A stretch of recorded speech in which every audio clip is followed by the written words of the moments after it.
setiap orang berbeza, dan kalau kita di Malaysia waktu sekarang jam 8 malam. Di tempat lain jam berapa? 8 pagi. Macam mana boleh kita katakan malam Lailatul Qadar itu sama untuk satu dunia? Macam kita dah betul-betul rasa itulah Lailatul Qadar, apa yang perlu kita buat? Kita terlupa nak bayar. Lepas solat Id baru kita nak bayar. Macam mana, boleh ke?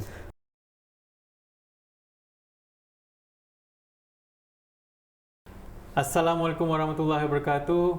Selamat bertemu kembali di dalam Kudang Podcast. Alhamdulillah, kita masih di dalam episod Ramadan lagi. Tetapi ini adalah episod yang terakhir bulan Ramadan kali ini. Kita hanya dapat buat 2 episod sahaja, insya-Allah. Jadi pejam celik kita dah sampai dah di 10 hari terakhir dalam bulan Ramadan. Memang kita nak sambut Idul Fitri itu memang suatu kegembiraan yang akan kita sambut nanti. Tetapi 10 hari ini kita nak meninggalkan bulan Ramadan ni memang sangat berat hati kita untuk tinggalkan. Jadi di dalam episod kali ini kita akan terangkan, kita akan kongsikan apa yang perlu kita buat di dalam 10 hari di dalam bulan Ramadan ini. Jadi dengan perkongsian ini, semoga dapat memberi manfaat kepada semua untuk meningkatkan ibadah kita di dalam bulan Ramadan yang mulia ini. Kita tak tahu sama ada ini adalah bulan Ramadan yang terakhir untuk kita sambut atau kita dapat bertemu lagi di bulan Ramadan yang akan datang, kita tak tahu. Jadi kita lakukanlah yang terbaik bagaikan kita buat yang terakhir, insya-Allah. Jadi untuk episod kali ini tetamu yang sama juga, iaitu Maulana Fuad Ahmad Nasir. Assalamualaikum tuan. Waalaikumsalam warahmatullahi wabarakatuh. Macam mana tuan? Ada nak lagi 10 hari ini masih steady? Steady, alhamdulillah. Sepanjang Ramadan ini masih berjalan dengan baik, dapat menghayati bulan Ramadan dengan sebaik mungkin, alhamdulillah. Alhamdulillah. Masih bertenaga tuan Masih, insya-Allah. Segar, insya-Allah. Lagi 10 hari. 10 hari kita nak pecutan yang terakhir. Pecutan yang terakhir, betul. Ibarat macam apa? 10 hari ni macam contohlah, kalau kita bekerja, kita nak buat projek besar, bertunggu-lumus kita buat paperwork macam-macam pada masa yang sama, tapi ni untuk akhirat kita buat bertunggu-lumus 10 hari ni. Betul. Untuk meraih keredaan Allah SWT, kecintaan Allah SWT untuk kita mendapat ganjaran yang terbesar buat diri kita. Saya setuju, sebab kalau hal-hal duniawi kita boleh bertungkus-lumus untuk mempersiapkan macam tuan kata tadi projek, sesuatu projek duniawi. Tetapi ini adalah projek akhirat. Sepatutnya usaha kita itu berkali-kali ganda daripada usaha-usaha yang kita lakukan untuk urusan duniawi. Jadi saya setujulah dengan apa yang tuan cakap tadi. Alhamdulillah. Alhamdulillah.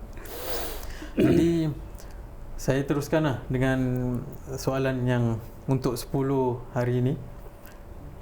Jadi apa kalau kita 10 hari di bulan Ramadan ni mesti terlintas di fikiran kita, iaitu salah satunya Lailatul Qadar. Dan selainnya itu iktikaf, fidyah, fitrana. Jadi saya ajukan soalan yang pertama lah tuan. Boleh. Okey. Tuan, apakah keistimewaan 10 malam di bulan Ramadan? 10 malam terakhir di bulan Ramadan. Baik. Bismillahirrahmanirrahim. Jadi berkenaan dengan 10 malam terakhir, memang banyak disebutkan di dalam hadis-hadis tentang fadilat 10 malam yang terakhir. Dan kalau kita lihat daripada hadis juga, Rasulullah SAW bersabda 10 malam yang terawal itu adalah 10 malam rahmat Allah Ta'ala. 10 malam yang kedua adalah 10 malam maghfirah, iaitu memohon keampunan daripada Allah Ta'ala. Dan berkenaan dengan 10 malam yang terakhir adalah malam keselamatan daripada api neraka. Jadi berkenaan kita dah masuk 10 malam yang terakhir ini, berkenaan dengan 10 malam yang terakhir ini juga Rasulullah SAW memperlihatkan contoh yang luar biasa ibadahnya di 10 malam yang terakhir. Dan kalau kita tahu di dalam bulan Ramadan memang Rasulullah SAW beribadah lebih banyak daripada bulan-bulan yang lain, dan 10 malam yang terakhir itu lebih banyak, di mana di dalam hadis diriwayatkan keadaan ibadah Rasulullah SAW itu tidak dapat digambarkan. Begitu penghayatan, begitu fokusnya Rasulullah SAW di dalam beribadah, sehingga orang yang meriwayatkan itu pun tidak dapat bayangkan keadaan Rasulullah SAW di dalam 10 malam yang terakhir. Dan tadi kita dah dengar berkenaan dengan 10 malam terakhir, semua kita mengetahui tentang malam yang istimewa dalam bulan Ramadan, iaitu satu malam yang lebih baik daripada 1000 bulan, yang disebut sebagai Lailatul Qadar, yang kita semua tahu di dalam surah Al-Qadar. Allah Ta'ala berfirman, Inna anzalnahu fi Lailatul Qadar, bahawa Allah Ta'ala telah menurunkan Al-Quran ini dalam bulan Ramadan ini. Lepas tu, wa ma adraka ma Lailatul Qadar, apakah yang kamu tahu tentang Lailatul Qadar itu? Lailatul Qadri khairum min alfi syahr, bahawa malam qadar itu lebih baik daripada 1000 bulan. Berkenaan dengan Lailatul Qadar ini, secara ringkasnya saya bersampaikan dulu maksud menurut daripada Hazrat Masih Maud SAW. Hazrat Masih Maud SAW bersabda ada 3 makna berkenaan dengan Lailatul Qadar. Yang pertama, yang seperti kita dah cakap tadi, berkenaan dengan sebuah malam yang khusus yang Allah Ta'ala sediakan di dalam bulan Ramadan. Dan yang kedua, makna kepada Lailatul Qadar juga adalah tentang pengutusan Rasulullah SAW, di mana di saat Rasulullah SAW diutus, ketika itu zaman dunia dalam keadaan kegelapan, kejahilan berleluasa. Jadi Rasulullah SAW itu sebagai Lailatul Qadar adalah cahaya yang menerangi umat manusia pada waktu itu, di mana Rasulullah SAW turun beserta malaikat-malaikat, di mana malaikat-malaikat itu bekerja menarik umat manusia itu ke arah kebaikan. Itu makna yang kedua. Yang ketiga adalah Lailatul Qadar itu adalah bagi seseorang manusia waktu untuk penyucian jiwa dia. Kalau dalam bahasa Urdu itu kita sebut, Hazrat Masih Maud SAW menulis menyebutkan dengan perkataan waqti asfa, iaitu penyucian jiwa. Jadi ini adalah beberapa makna berkenaan dengan Lailatul Qadar. Tapi secara ringkasnya untuk kita sebutkan pada malam ini adalah tentang malam yang khusus di dalam bulan Ramadan, iaitu yang malam itu lebih baik daripada 1000 bulan. Dan Lailatul Qadar itu sebenarnya adalah waktu ketika mana kita benar-benar memohon keampunan daripada Allah Ta'ala, supaya kita berjanji tidak akan mendekati semula dosa-dosa yang lalu yang pernah kita lakukan, sama ada sedar maupun tidak sedar. Kita berjanji yang disebut sebagai taubat nasuha, taubat perubahan yang suci dalam diri, di mana kita mudah untuk melakukan kebaikan. Apabila kita merasai pada malam di 10 malam terakhir itu kita beribadah secara bersungguh kepada Allah Ta'ala, dan kita sampai di satu saat ketika mana Allah Ta'ala memberikan, kita dapat merasai pengabulan doa Allah Ta'ala, dan hati kita terbuka luas, terbuka terang untuk memohon keampunan daripada Allah Ta'ala, dan kita merasai Allah Ta'ala mengabulkan doa-doa kita, dan kita mudah untuk melakukan kebaikan. Dan kebaikan itu bukan setakat pada bulan Ramadan itu saja, sehingga lepas bulan Ramadan itu pun kebaikan itu akan mudah bagi kita untuk kita lakukan, dan kita berterusan, dan kita berjanji pada diri kita untuk tidak melakukan lagi dosa-dosa yang pernah kita lakukan. Kerana itulah disebutkan bahawa dosa-dosa kita yang terdahulu diampunkan dalam 10 malam yang terakhir itu. Jadi itu sedikit dahulu. Kalau tuan ada soalan lagi berkenaan dengan Lailatul Qadar nanti, insya-Allah saya akan cuba jawab.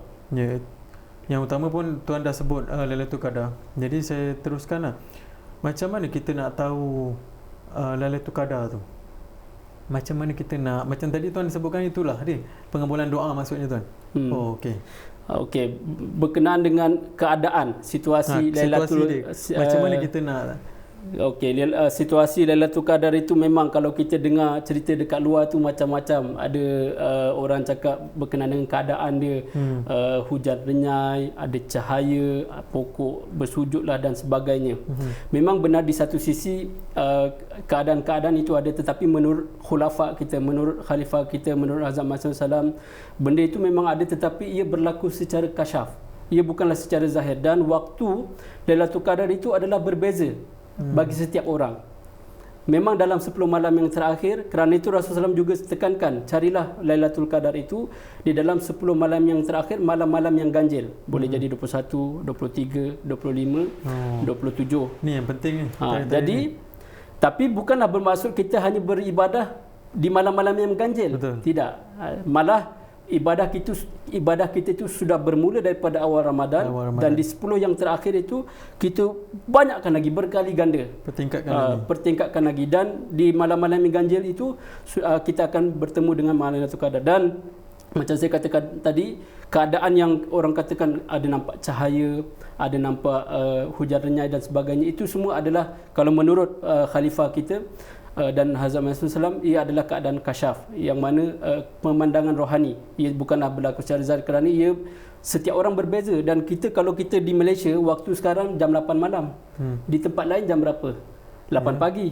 Macam mana boleh kita katakan malam Lailatul Qadar itu sama untuk satu dunia dalam satu masa? Kerana itu setiap orang itu adalah berlainan waktu dia. Tetapi macam saya katakan tadi, ketika bertemu dengan Lailatul Qadar itu, hati kita dapat mengetahui bahawa ini benar-benar adalah malam Lailatul Qadar, di mana kita telah benar-benar menginsafi segala dosa-dosa kita, dan kita tunduk ke hadapan Allah Ta'ala, dan perasaan kita semakin mendekati Allah Ta'ala.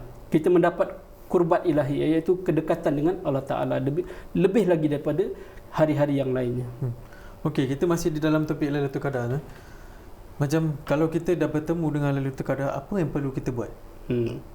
Berkenaan dengan perkara ini, kalau macam tadi Tuan cakap, kita dah betul-betul rasa itulah Lailatul Qadar, apa yang perlu kita buat? Apa yang perlu kita buat adalah kita memohon ampun kepada Allah Ta'ala dosa-dosa kita melalui solat ke ataupun di dalam solat kita, dan doa yang diajarkan oleh Rasulullah SAW, yang diriwayatkan oleh Hazrat Aisyah radhiyallahu ta'ala anha, ketika Hazrat Aisyah bertanya kepada Rasulullah SAW, "Ya Rasulullah, kalau aku bertemu dengan malam Lailatul Qadar, apa yang perlu aku lakukan?" Jadi Rasulullah SAW berkatakan, mengajarkan sebuah doa yang masyhur. Doa ini, "Allahumma innaka afuwun tuhibul afwa fa'fu anni."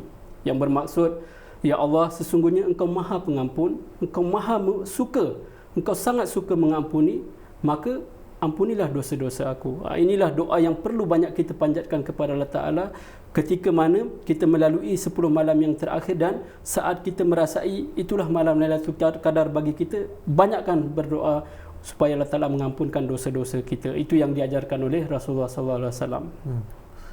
Terima kasih Tuan. Alhamdulillah. Okey, Alhamdulillah. Terima kasih Tuan untuk penjelasan topik Lailatul Qadar tadi. Jadi saya nak tanya Tuan, apakah syarat atau bagaimana untuk seseorang tu beriktikaf? Okey. Memang betul 10 malam yang terakhir ini sangat sinonim dengan iktikaf di masjid, di mana orang-orang ingin mengambil kesempatan di 10 malam yang terakhir ini untuk beriktikaf di masjid supaya dapat lebih waktu untuk beribadah dan tanpa gangguan duniawi. Jadi iktikaf itu maknanya adalah kita duduk diam di masjid, beribadah, memberikan tumpuan sepenuhnya beribadah kepada Allah Ta'ala 10 hari yang terakhir. Dan menurut sunnah Rasulullah SAW, memang ada riwayat mengatakan Rasulullah SAW pun pernah beriktikaf 20 hari.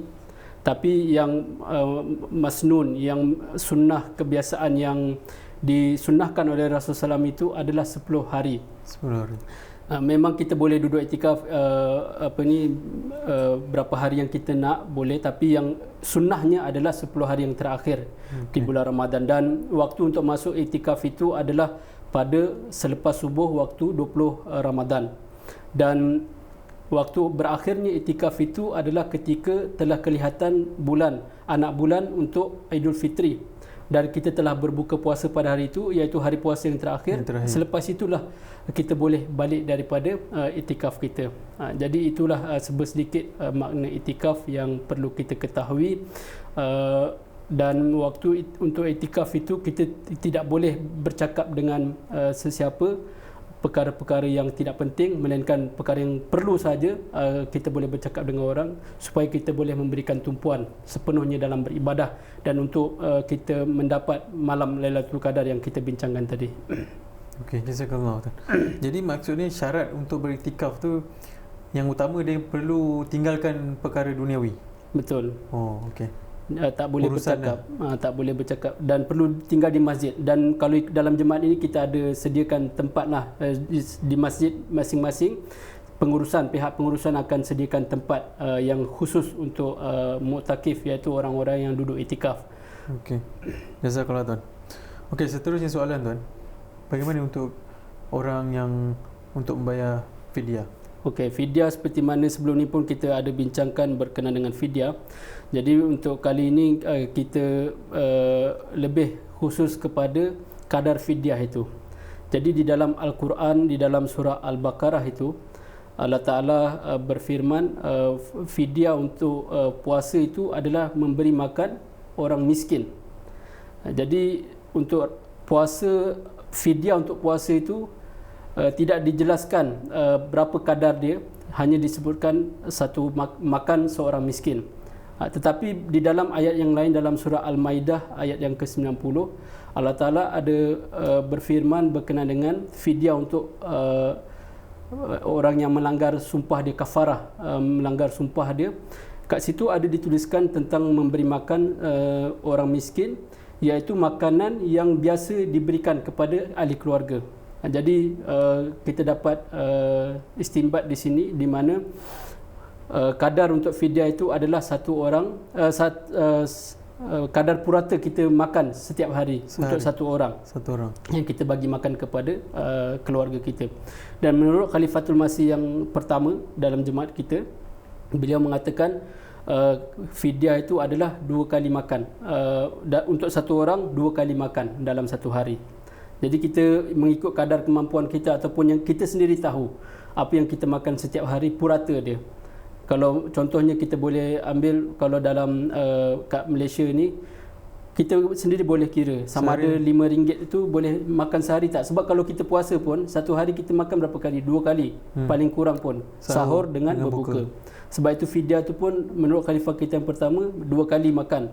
Jadi kalau kita ikut nilai makan kita satu hari itu, kalau RM5 boleh untuk makan pagi dan malam. Tapi dia bergantung harga barang sekarang lah tuan. Bergantung kepada harga semasa lah. Harga semasa lah. Jadi kita sendiri tahu, kita sendiri berdasarkan kemampuan kita dan berdasarkan kita sendiri tahu apa yang kita makan setiap hari, purata dia. Jadi boleh saja kita letak RM5, atau kalau kita makan mewah selalu, kalau kadang-kadang makan mewah tu tak kira lah, sebab tu kita ambil purata. Jadi RM5 ataupun RM6, itulah kadar fidyah yang perlu kita untuk satu hari puasa yang ditinggalkan.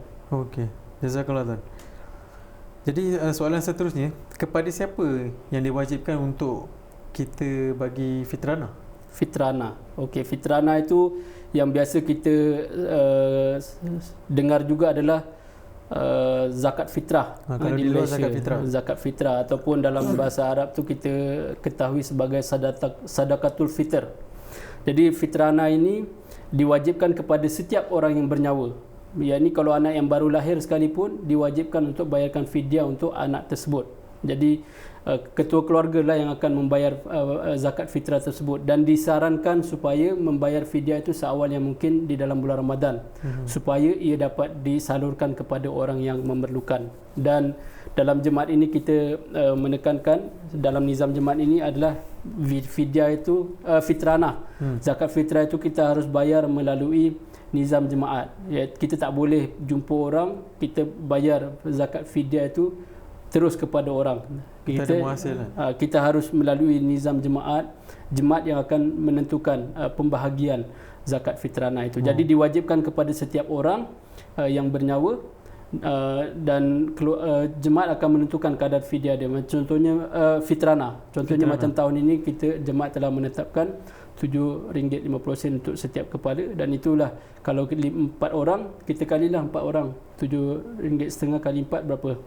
15 30. Jadi untuk 4 orang RM30. Jadi itu untuk fitrana lah. Kalau misal kata kalau nak bayar lebih boleh tuan? Boleh, kerana itu macam saya cakap tadi, dalam bahasa Arab dia adalah sadaqatul fitr, iaitu ia adalah bentuk sedekah. Kadar yang ditetapkan oleh jemaat sekian, kalau kita nak bayar lebih pun boleh, tak ada masalah dia.